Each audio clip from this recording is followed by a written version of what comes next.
Welcome back to Couch Conversations. Today we have a financial advisor. I'm not sure. We'll see his title here. His name's Mike Maisel of Legacy Financial in Covington, Kentucky. Mike, how are you doing, man? What is your title? Are you a financial advisor? Are you the owner of the company? Yeah, I'm one of the founders of Legacy Financial. Right now I sit in the CEO role, but I'm a financial advisor. That's a fair way to say it. Okay. Yeah. So you're advising people's money every day pretty much? Yeah, we manage, I would say we manage wealth for people. Individuals, not institutions, and we take care of their investments, we take care of their estate plan, we take care of the insurance related needs, pretty much everything. Okay. Yeah. So what do you think, like where the market is right now? Is it kind of scary for you? Is it a downtime in your business? You mean the stock market? Yes. Yeah. Well, I mean, Justin, when someone asks me that, usually the first thing I say is let's talk about which market, because there's so many markets, right? So there's the U.S. stock market, there's the U.S. bond market that just got shellacked last year, really the worst year in a long time, maybe ever in the U.S. bond market. Yeah. So it just depends internationally, whether it's developed international or emerging. I think globally, the answer to that question is people are concerned, very concerned. Okay. And so, when you're in our business, you try to stay away from short-term windows, like what's going on this year, what's going on in the next year. Right. You have to stretch that out. If you go over 5-10 years, it's less daunting. But if you wanted to ask that question right now, I think we got a lot of issues going on that globally and economically that have people concerned. Okay. And you're probably feeling inflation, right? Yeah, of course. I'm sure your listeners feel inflation. Yep. That's real. I think we really felt it like in a snap when it kind of like triggered through the on real estate market. You know what I mean? Yeah. It went from like bam, interest rates. Yeah. It went from it's very competitive. It's hard to sell a house now than it was 12 months ago. Yeah. So you had the Fed, and I don't know this fact, but it's got to be one of the all-time records of speed at which the Fed raised the lending rates, which raises the interest rates, right? Right. So you saw 475 or let's say 500 basis points. 100 basis points is 1%. So if you say 475, it's almost 5% raised over that short amount of time. That has a big impact on what your borrowing rates are. So that's impacting mortgages. That's going to impact student loans. That's going to impact car loans. That's going to impact anyone who has to do financing. And if you had loans with adjustable rates, you were paying a very small amount to borrow $100,000 relative to what it costs now. That's where you feel inflation. Yeah. And like what caused the inflation, this is, I'm going to stay apolitical completely today if I can, Justin. Okay, sure. But you have to think about when COVID happened, what did we do really was take a giant dump truck and dump trillions of dollars of new money into the streets, okay? Yep. So inflation in its purest definition is if you have $1 and there's only $1,000 in the world, that dollar has a value. If you have $1 and there's $10 trillion in the world, that dollar has a different value. It's not 1 in 1,000, it's 1 in 10 trillion. Right. So, and therein lies the core of what happens with inflation. So our money supply went up by several $1 trillion in just a matter of a year or two. That's the real issue. And so that's where, the only way to fix that is to either one, outproduce that, like everyone has to get that much more productive. Maybe we all work 12, 15 hours a day and we get more productive and catch up to it. Or they have to pull some of that back, right? Right. And so tightening, when they say tighten it, they want to tighten the monetary policy. They want to make it harder for everybody to have extra money laying around, right? So this is the pain that people are feeling. So that's interesting because, we see everything going on right now. People are kind of panicking online. Do we withdraw all of our cash from the bank? Right. Is the U.S. dollar going to crash? Right. And then we even got, CBDC, which is central bank digital currency that the United States kind of wants to release like a Bitcoin version of the U.S. dollar. Well, what's your thoughts on that? Well, there's those that would think we're being forced in that direction globally, not just U.S., right?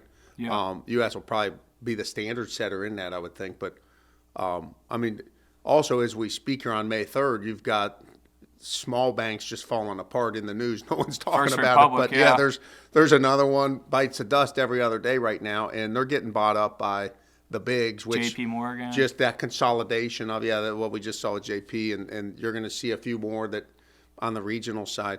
and again, it's all kind of related. As you raise rates, okay, you can go to, in our world, you can go buy a money market, and we custody at Fidelity, and this is true of other places too. You know, you have money sitting in cash a year ago, you weren't making much money on that. Now you can go and sit in cash equivalents or a money market, you're gonna make 4.5%, 5%. Okay.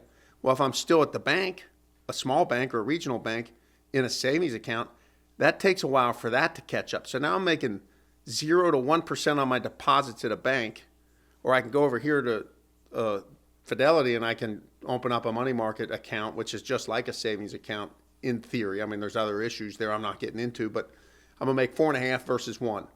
Well, the common person on Main Street's figured that out. So they're saying, thank you, bank. I'm going to take my money out of my savings account because I can go get 4% over here. Well, the effect of that is now deposits at that bank are going down. Deposits are what make the world go around for a bank, right? For every amount they got in deposits, that's how much they can lend and do business on. They have to have a certain amount of deposits.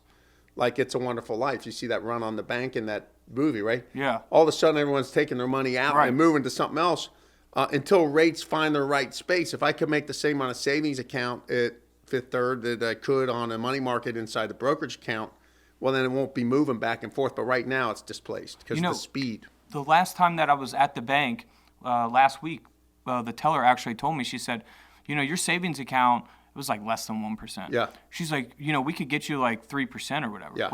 Press a few buttons and bam, you're at 3%. So it's kind of interesting that maybe their bank noticed it and said, hey, we don't want him to pull this out and put it in a money. They'll all try and get you in a CD or something as fast as they can because they don't want to lose those deposits for sure. Right. For sure. So sorry, go ahead. Yeah, so that's, like when you ask me how the markets are doing, Justin, I'd say the markets aren't always in lockstep with the economy, okay? So economics can be bad and markets can do well, and economics can be really good and markets can do poorly. Right. They aren't necessarily in lockstep. In fact, the stock markets are one of the greatest predictors of where the economy's going, okay? But it sees almost 6 months to a year into the future. So you might have a real thriving time in the economy, but the markets are seeing it, something's coming that's troubled. And that's part of what last year was about in the stock and bond market was, just what the adjustments to where we are today in the economy. Okay. Well, what's the difference between stocks and bonds markets? Like, can you explain that? Yeah. So you think about if I own a stock, I'm actually an owner of the company, right? So if you take here in Cincinnati, we got Procter & Gamble, right? So if I want to put $1 into Procter & Gamble, I own $1 worth of basically of that company, right? So if that company does well, I get to be a part of that, right? As a stockholder, I might get a little bit of a dividend or I get some of the profits that company has. If the company does poorly, I'm an owner. If you're an owner, you're left holding the bag. If they do really poorly, you do poorly, right? So the stock's going to be more volatile and you're going to participate in how well that company's run either way. The bond is more like a loan, okay? So a stock, I'm owner. Bond, I'm a lender, okay? They want to get another $1 out of me from P&G. Maybe they'll issue bonds. Well, that's saying, I lend them $1, and for that loan, they'll give me maybe 5% on that bond for 2 years, and then when that's done, I get my money back. Does that make sense? Right. So I'm a little bit less in risk typically in a bond world than I would be a stock world because I'm not going to participate in the up and down. As long as they stay in business, we cut a deal. I lend them money. They give me my dividend. I'm happy with that dividend. So that's the best way I can explain it. Okay. Maybe to keep this on the simple level, if people are like, well, I don't get it. If interest rates raise, why are bond prices going? Why did bonds get hit so hard last year? Well, imagine you set your loan based on what the state of being is in the markets, right? So if I give you $1, let's say Justin Couch Collectibles goes public, and you're like, hey, I'm going to issue some bonds. I'm going to go ahead and raise capital, and I give you $1 for that, right? You say, in today's rate, I'll give you 4.5%, right? If that's kind of what's going, I'll give you a 4.5% dividend. I want to borrow that money for 2 years, and I'll give you your money back. Okay. And let's say next year rates get risen to 6%. Okay. What's my 4.5% deal worth, really? If I want to cash it in early, it's worth very little compared to someone who on the street can go buy there and get a 6% deal instead of buying my 4.5% deal. So my value of my bond on the street goes down. I don't know if that makes sense, but that's Yeah. why as rates rise, you'll see bonds inversely affected. That has to be like, your mind has to just be all over the place dealing with these numbers every day. Well, I mean, it's you look at, just like you, I wouldn't be able to do what you're doing with the collectibles and stuff. I mean, anybody, you get an expertise, you get focused on it, and Yeah. there's a bit of tunnel vision, so it's not as complicated as it seems. The harder part to me is the emotional. I have it myself. Everyone has an emotion, right? So if you have money and you lose some, that's an emotional event. Yeah. If you have money, let's just say, you're working with a family and you have one person in the family that's a saver and one's a spender. Those are the things that are harder for me because you're dealing with, human emotions. Right. And someone gets mad at someone for overspending, or someone gets mad at someone for not freeing it up enough. That's more the financial planning side. That's the part that we get into. If it's the markets, it's like your cameras, right? Yeah. If I zoom in too close in May of 2023, I can get really panicked on the stock market. I usually tell people, if you have less than 3 to 5 years before you need that money, don't be in the stock market. So right away I'm going to zoom that camera out. In this market now specifically is what you're saying? Yeah, I just wouldn't play. If you're putting money in the stock market anytime, you need at least a full cycle to expect something out of that market, which would be, in the old days, we'd say 7 to 10 years. We've sped that cycle up, but I'm still going to say 3 to 5 years. So someone will say, hey, I got an extra $100,000. Where can I put this for the next year? It's a crapshoot whether you're going to make or lose money over a 12-month window in the markets. I mean, statistically, you're going to win more than you lose, but you have to back that up and say, how about 3 years? Or how about 5 years? In that case, Justin, well, now I think that this is a good place you could put your money and you have a good shot of making money. Okay. But there is a statistical amount of time that you're going to lose money. You could put your $100,000 in there, and in 3 years, I'm going to hand you $92,000. And you say, man, that was a loser, If you had 10 years or longer, which most young people do, you put it in the stock market and you forget about it. Don't try to move it around or tweak it too much. You pick a right allocation and you sit in that. Okay. Or a right list of stocks. Maybe you pick your 10 or 20 that you think there's no way Microsoft, Amazon, these guys aren't going anywhere in the next 10 years. They're going to be here and they're going to make money. But trying to time a market, I think, is a fool's game. You'll hear a lot of people online that win that game, and then they'll tell that story, and that testimony of that story leads 20 other people to play it and lose their money. It's Right. very hard. Even the professionals have a very hard time timing, or they can't Predict. here's when we go in, Yeah. here's when we go out, and we're going to make our money. Does that Yeah. make sense? Yeah. And I'm sure there's people out there in the listening world that would say, this guy's full of it. There's so many ways to make money on that. That's just more of a traditional academic way to look at the stock market. Okay. Yeah. So for me. is ETFs, like, I see a lot of people saying that's a good investment. Yeah. And it's kind of like, I guess for the average person like me, I'm Yeah. no financial expert at all. Yeah. It's better to go ETF route as opposed to just individually picking something and hoping it's going to do well later on.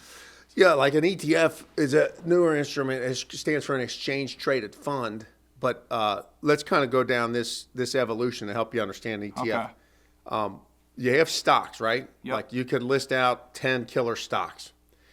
Along came the world of mutual funds, okay? And a mutual fund was saying, we think if you bought a whole bunch of stocks, you're safer than if you just bought 2 stocks, right? Your Right. concentration, you're taking away the concentration risk. So the mutual fund says, well, let's go and buy 100 stocks. Now, we got a good manager, and they're going to pick 100 great stocks. And so now I'm going to buy mutual fund XYZ instead of buying Procter & Gamble, okay? Okay. Now, you could argue maybe the fund does better, maybe Procter does better over time, but that would be reducing your risk. The thing in the mutual fund world was when I wanted to trade that mutual fund, there was a little bit of a settlement time. I had to buy it at the end of the day because you had all these stocks. It wasn't like you could buy it real time. Something's trading right now at 11 a.m. and at 11:15 it's worth something different. So to be able to trade in that intraday market is a big deal instead of waiting to the end of the day for a price. Along comes ETFs. ETFs say, well, we'll be a mutual fund of sorts, right? We'll Right. take a list of stocks, but we'll be an exchange traded fund, which means we can trade on the exchange right away, right time. So it's just think of technology brings us from the Palm Pilot to the phone to the smartphone. Smartphone came out. How old were you? And let's see, smartphone's probably 15 years old. I was a teenager. Yeah. I was probably 15. Yeah. 16. So it's all you've really ever known, right? Well, when I was a kid, I had the Nokia phones. Oh, did you? Okay, yeah. the flip phone, yeah. Well, okay. even before the flip, before the Razor flip, I had the Nokia, Okay. and then they made a smaller Nokia, and then I had the flip. Okay, well, good for you. So you've lived the evolution. Yeah. But a lot of people would only know the smartphone. So ETFs are just the newer technology and some sort of A mutual? how to buy a whole bunch of stocks at once. Okay. Now, once that got built, as any tech, it got really laser focused. So think about this. You could buy a country's currency. You could buy a stock market that represents a whole country, like the S&P 500 might be U.S. large cap stocks. You can buy that and you can sell that in a minute. I mean, that's amazing technology that you can do that. Yeah. So, ETFs are great tools. We like them because they're a little bit less expensive if you're using what they would call passive. So if I want to be active or passive in my investing, to be active, I got to pay a manager who sits there and does all the research and says, we're going to pick this stock over that. Passive would just say, let's just buy the 500 biggest companies in the U.S. That's just a computer program. It's hit a button and do it based on the valuations. So those would be what they used to call like an index fund or an index mutual fund. ETFs now serve that purpose, and they're even cheaper than the original version of that. And then sometimes they kind of split it up into categories, right? Like whatever, finance or hospitality, or you know what I mean? Different types of retail sectors. Technology. Yeah. So you could exactly say that, hey, I want to just buy all the big technology funds or stocks, and there'll be a technology ETF you can buy, and they're going to just basket that up for you. And it's a good way to be exposed. You know, like anything else, don't put all your eggs in one basket is really that approach. Right. Instead of just trying to say, I'm going to buy these 3 stocks or these 5 stocks, having a big list of them insulates you. You may not have as much upside, but you also don't have as much downside. One goes up while the other goes down. That way you kind of have some diversity. It kind of hedges you a little bit, You're really trying to say, where do I think the U.S. economy is going to go and the U.S. stock market long term? And you can then pick sectors with ETFs, like you say. And so you say, let me get into technology. You know, the first one was QQQ, was a great way to get an index fund that was just tech only. Very volatile sector, but you can make a lot of money over time. Okay. I always think of it like your cameras, Justin. It's like the more I can zoom back time, and you're how old? How old are you now? 32. 32. You really should be earning and saving till you're 60, 65, 70, whatever it is. So that means you got 30 years to run. So your camera's so far back, that gives you a lot of time to see things go bad and you're still investing. In fact, younger people, I always say, in some ways, a bad stock market is the best thing could happen to you because now you're buying in at a really cheap price, right? And if you put money in this year and you lose a little bit, that's okay. Put more in next year, you're buying it cheaper. But I'm betting 5 years from now, it's going to be worth a lot more. 5 years from now, it goes up. 30 years from now, I feel very certain to tell you you're going to make your money. Okay. So time horizon is a big deal. Okay. Yeah. Now, let's talk about the Roth IRA. Is this like something, I feel like this is considered like the best investment that the government kind of offers Americans. Am I correct on that? Well, yeah, I mean, anytime the government puts a limit on something, it's usually a pretty good deal, right? So if you say, hey, you're not allowed in this unless you're qualifying these standards, usually it's going to have some value to you. So the Roth is really dependent on your income level. You can get excluded from it, and I should have come prepared for all these numbers, but you're in my position, I just kind of let those guys keep up with the annual changes. But the general idea that you want to think about is you can pay tax on the cow or you can pay tax on the milk, right? Or you can pay, in other words, if you're going to give me $1,000 income right now, Justin, pay me for something, I can take that $1,000 and to the IRS, I can pay whatever taxes I owe on that $1,000, and then I can keep that $1,000, right? Or I can say, thanks for the 1,000. I'm actually going to defer that as income this year, and I'm going to put that in a retirement plan, and then I'll pay the taxes down the road. I get to defer it now. I get the full 1,000 goes in, and I let that 1,000 grow for 20 years. But then when I pull it out, that's going to be income taxable to me at that point. Okay, the traditional retirement plan, like a 401k plan traditionally, or an IRA traditionally, was that second version of what I just said. In other words, give me $1,000. Oh, no, thank you. I'm going to defer that into my 401k plan. I got $1,000 just showed up my 401k plan. Roth comes along and says, we can pay the tax on that now. Okay, so let's say I only get to keep 800. Okay, thank you for the 1,000. I'll pay the tax now, and I'll put that in a Roth retirement account, either a Roth 401k or a Roth IRA. That sits in there. So I got $800 here. You get $1,000 in your other one. Who do you think wins over 20 years? The $800 will blow it away because that gets to grow tax-free. And when I go grab that money, that's tax-free to me versus the other stuff grows. So let's say I got $1 million in my traditional 401k account. And let's say I got $900,000 in my Roth, okay, down the road. That $900,000 is my money. But the 401k, the $1 million I got to pay taxes. So let's just say 25% of that at least is the IRS's, right? So you're talking you're going to end up with $750. Yeah, that's right. And if you're in a high income earning bracket, you're going to end up with more like $500 or $600. Right. So Roth is a great way to go. If you're working for a company where they have a 401k, they typically inside the 401k have what's called a Roth option.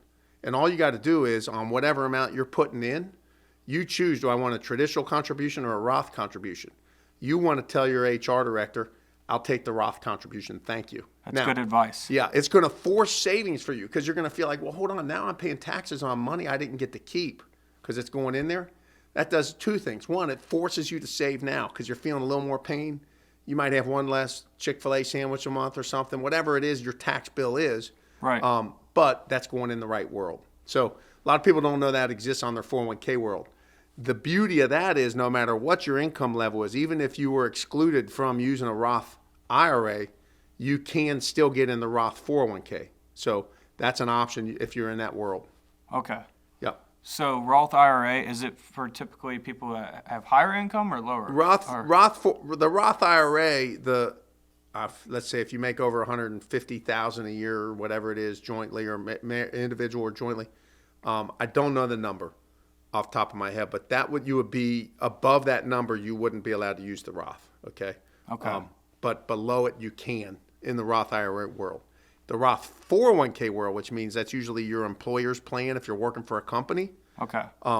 That you get kind of like a free pass. There is no exclusion. You could be making $1 million a year, and you can still say, "Thanks, I'll take all my contributions to my retirement plans that are coming out of my income. I'm going to put that in as a Roth contribution."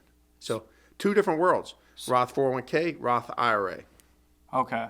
Does that make sense? Yeah. You don't have a 401k plan because you're an independent contractor. You got your own little thing, and it's just you.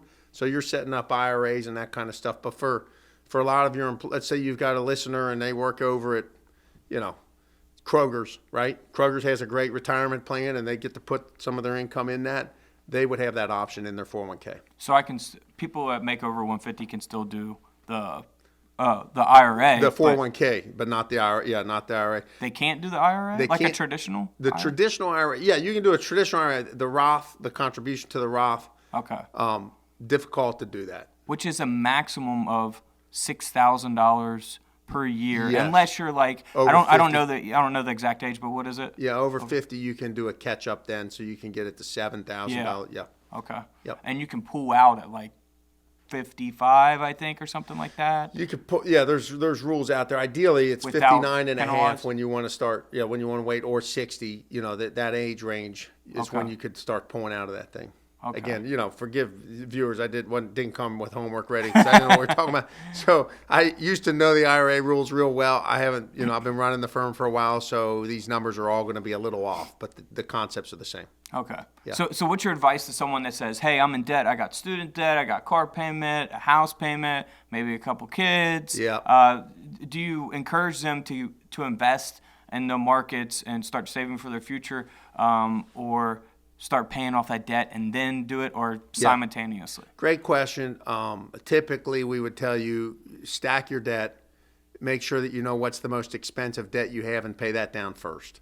If you can consolidate the debt, that's great so that you get better rates. In other words, you might have some debt that you owe 18% annual rate of return for the interest on it, or annual rate interest rate, or you may have one that's 6%, right? You want to work on that one that's 18% because that's going to catch up to you and whittle it down. Again, it's going to come back to some real key pieces, and that is know your income and know what your expenses are. And that's like that's planning 101, right? If I make this much and I spend this much, I've got this much to work with, and you take that and attack the debt with that number. If you can cut down on expenses a little bit, you got a little more to attack the debt. If I know I make this much and I'm spending this much, you're in big trouble. And a lot of America's got that. So you got to either do one of two things: make more money, which is easier said than done, right? Or cut your spending. So working on your budget, getting that alpha between the two so that you know, okay, I got a little bit that I can save here towards something, and pay down your debt as fast as you can. That's absolutely. One debt that is typical is a house debt, and maybe you won't pay that down as fast as you can, but you get a good fixed rate for a long time if you can. Okay. So on my other channel, Couch Collectibles, where I talk about rare coins mostly, I got a lot of viewers from, 50 to the 70 age range. Yeah. And, those people are, folks that are ready to retire, getting there, getting close, or kind of in the process. And it's not so great, kind of difficult for those people about to retire when the market goes down. Man, those people 2 years ago got lucky, they had a high market. So what's your advice to, those people kind of iffy about retiring right now? Should they stick it out, or wait a couple years? Or Man, it's easy to have advice, but when I do it, I'm going to be nervous, Justin. Because it gets real. First thing is, make sure you have a plan. If you don't have the plan kind of written down and measurable and something you can go back and look at if there is market adjustments, that's the first step, because that's going to give you the confidence to know kind of what your room for error is, okay? And that plan will also help you if you do step out your first year and the markets are down 10%. You're going to want to, first thing you're going to want to do is go right to that plan and say, how does this affect my next 30 or 40 years, okay? And if the plan's built right, then the advice should follow the right way, which would be, you'll know if you've got the cushion to handle that. And I'll give you a good example. We had, let's just take the end of 2007 to I think February, March of 2009 was one of the worst peak to trough drops, second worst in our country's history, okay? Yeah. And being in business at that time and having people who did retire in 2007 or 2008, and we saw the market almost lose a third of its total value. Some people lost a half of their total value of their investments, panicking, like, what do we do? Well, the plan would drive us to say to the person retiring, don't have your 100% of your money in a market that could be cut in half overnight, right? So in other words, whether it's stocks or bonds, if I know you're retiring this year, I'm going to say, Justin, let's take a little bit out of stocks and put it in bonds, not because we're wimps or we forfeit, but we have to be able to have a teeter-totter of balance of risk, right? Yeah. So that person in 2008 who retired, half of their money was not down for the year. It did okay because it was in stocks, or let's say 35 to 45% of it was, because that's where they were going into retirement for us. The other half may not have been down as bad as the U.S. stock market because we had it diversified. But the best part was, it wasn't telling them those, it was pulling their plan up on the screen and saying, look, remember we showed you can spend this much a year for the rest of your life, and at age 100, this is what we thought it was worth. And we could look forward and show them the same plan a year later and say, maybe it's a little bit less, but this thing's still working. The plan still works. You still have a lot of money when you're done here at 100. We wouldn't have told you could retire if you were on like a razor thin edge of risk where something could tip you.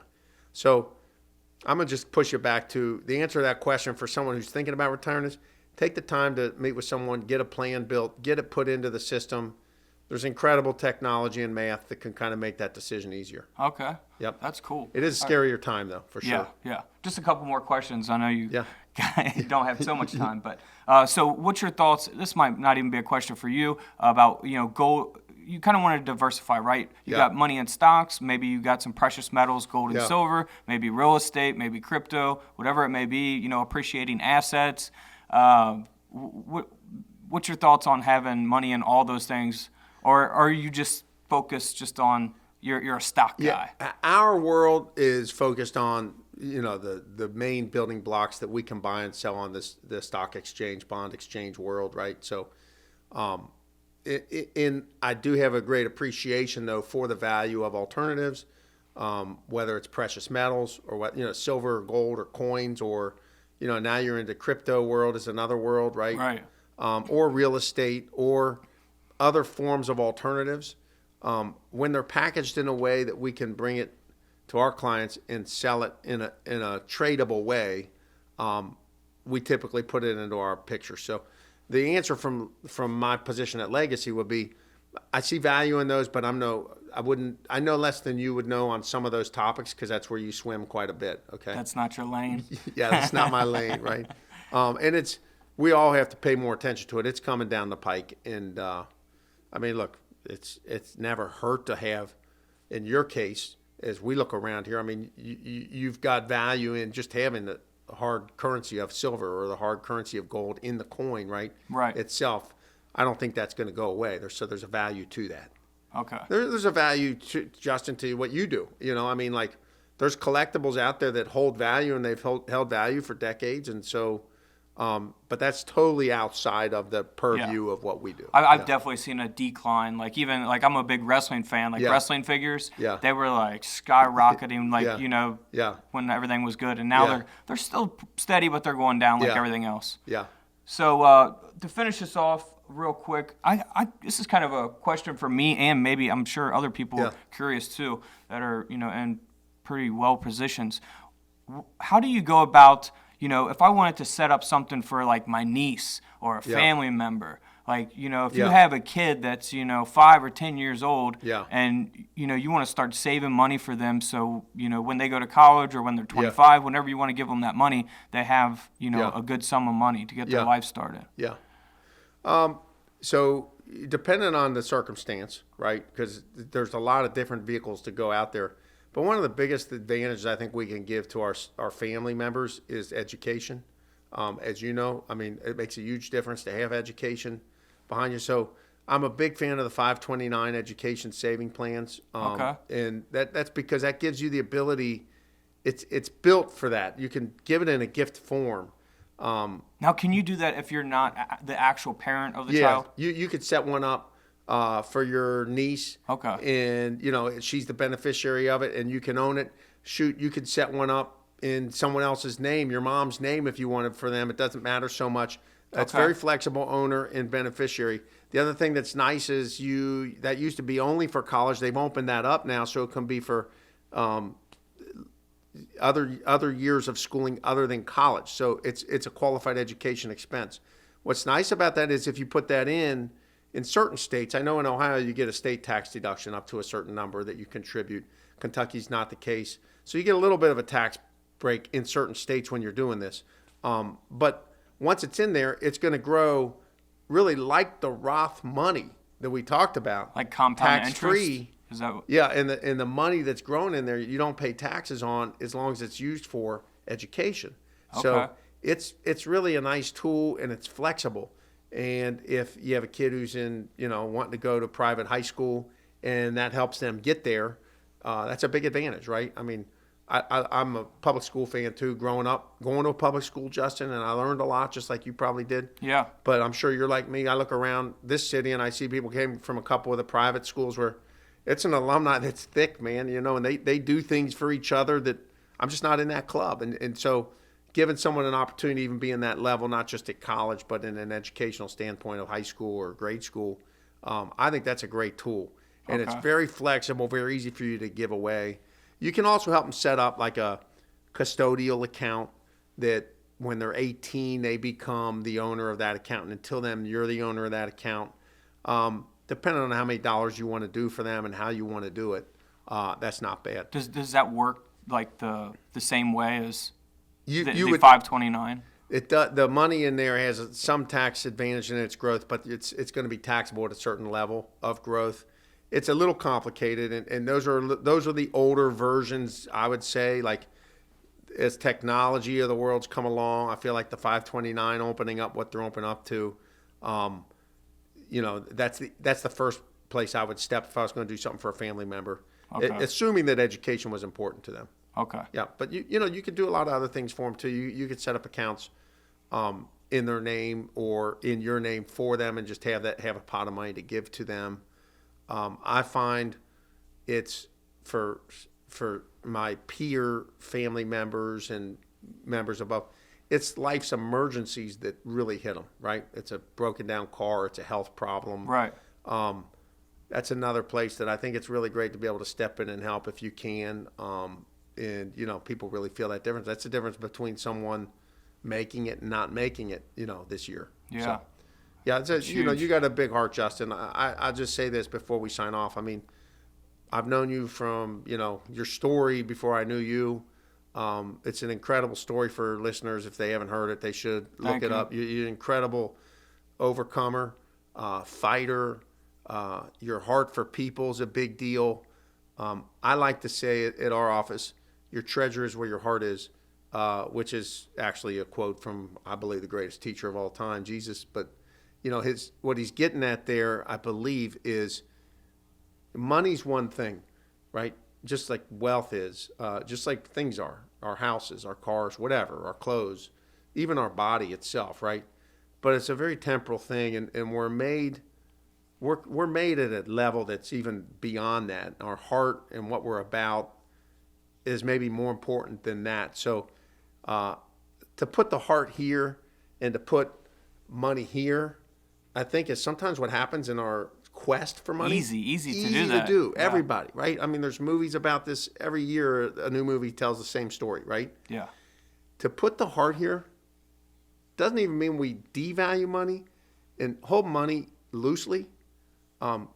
You figured a little bit of that out. Yeah. Okay. And that's a daily battle. And that'd be my number one rule for anyone is wake up tomorrow and make sure you put the person in the heart above money. And sometimes, and I'm bringing this up to answer your last question, sometimes when you give money away, or it almost spits in the face of money, someone says, that was stupid, you didn't have to do that. There's a value to that because it almost, if it's done with the heart in mind, right, it's like shocking your system, right? When you're dieting or when you're working out, it just kind of shocks the system. Like, wait a minute, that's right. I value this more than I value that. So when you're dealing with family members or other people, even someone you might meet on the street, right? I'll just say your treasure is where your heart is. How's your heart? And so I I've like always that. loved that. I've always loved your heart about you, and I think that's why you've found success. I'm sure even Thank it comes across on the camera or on the voice, people can tell when someone's a sincere person. But Thank you. there it is. I appreciate it, man. Yeah, Thank you so much for that. Yeah, you got it. Well, Legacy Financial, if we can send, before we get off here, if we could send anybody your guys' way, what is like a typical client for you guys? Or, I mean, we typically have a $500,000 minimum to start. Okay. Just because you can only staff up to do so much. There you go. But we've also built a program for anybody who's just starting, which is just kind of an online digital budgeting tool. And we're happy to send that out to people if they want to see that, and it helps them get started. Okay. And Legacy Financial is easy to find in Covington, Kentucky. People know how to look that up. Right outside Cincinnati, Ohio. Yeah, that's it. Awesome, man. That's it. Thank you for coming on. All right, Appreciate Justin. it. All right, love you, man.